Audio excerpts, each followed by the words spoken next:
Assalamualaikum warahmatullahi wabarakatuh.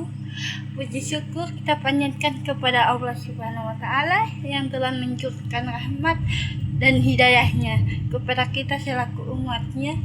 Salawat serta salam tak lupa pula kita hanturkan kepada junjungan kita Nabi besar Nabi Muhammad Sallallahu Alaihi Wasallam.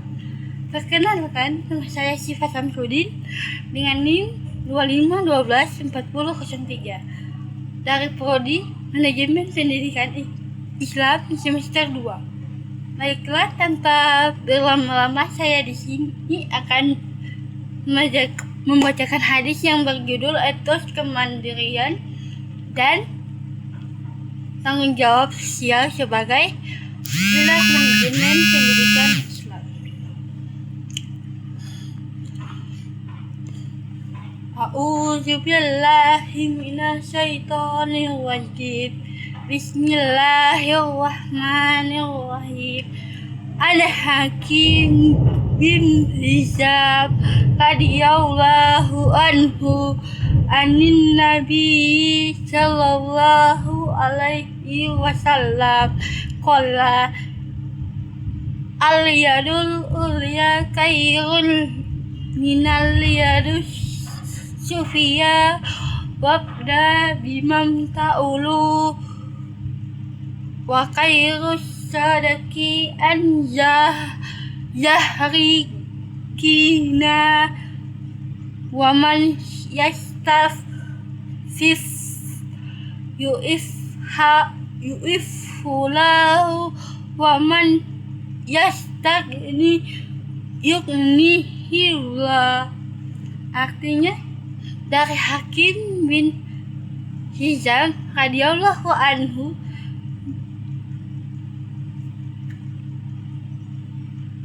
dari Nabi Shallallahu Alaihi Wasallam bersabda, beliau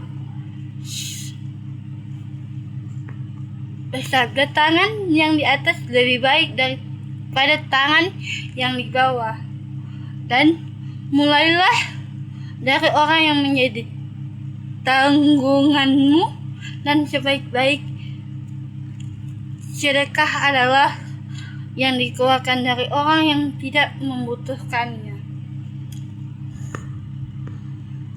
Barang siapa yang menjaga kehormatan dirinya, maka Allah akan menjaganya, dan barang siapa yang merasa cukup, maka Allah akan memberikan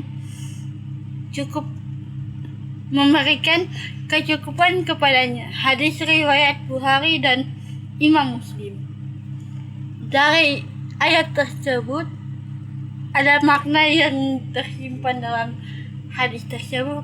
Makna hadisnya yaitu, hadis ini diriwayatkan oleh Imam Bukhari dan Muslim, mengajarkan kita tentang keutamaan sikap mandiri, mendahulukan nafkah keluarga, bersedekah dari kelebihan harta, serta menjaga kehormatan diri.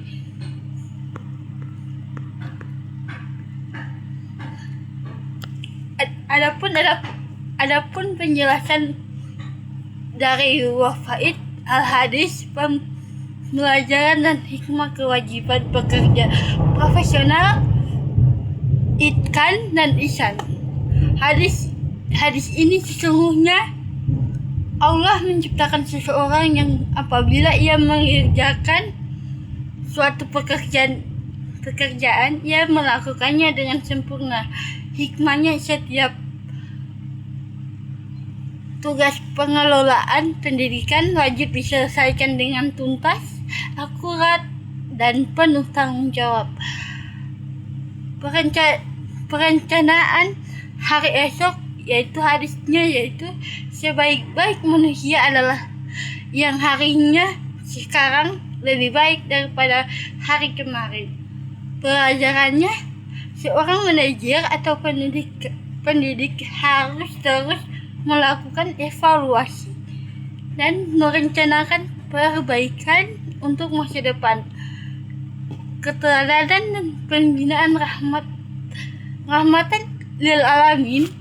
Hadis ini tentang pembinaan akhlak menekankan bahwa manajer atau guru adalah teladan keberhasilan institusi, sangat bergantung pada pemimpin yang amanah. Yang kedua itu relevansi hadis terhadap penguatan manajemen.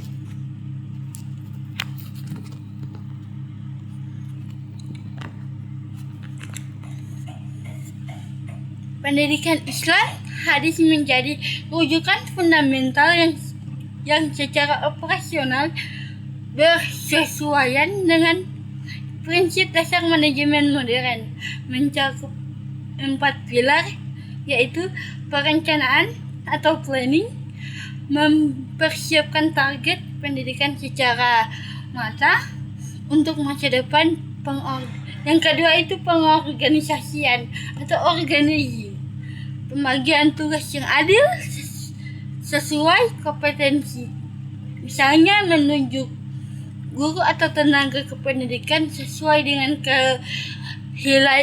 keahliannya masing-masing.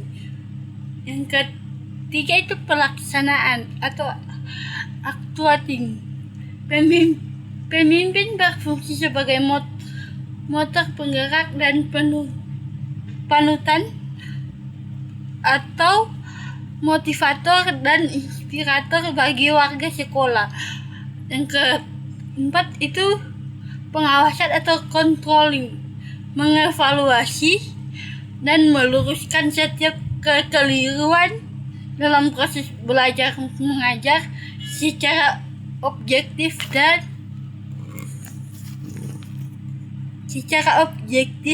mendidik.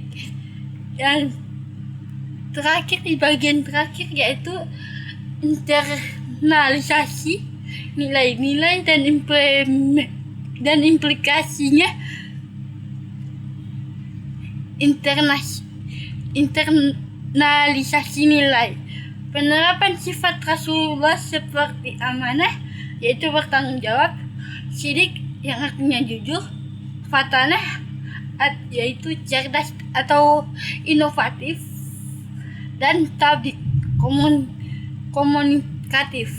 Dalam budaya organisasi, implikasi terhadap mutu institusi, terciptanya sistem kerja yang rapi, efektif, dan efisien, lingkungan pendidikan yang religius, adil, dan menjunjung tinggi nilai moral. Akhirnya lulusan yang tidak hanya menguasai ilmu pengetahuan, tetapi juga berakhlak mulia. Sekian dari saya. Wassalamualaikum warahmatullahi wabarakatuh. Terima kasih.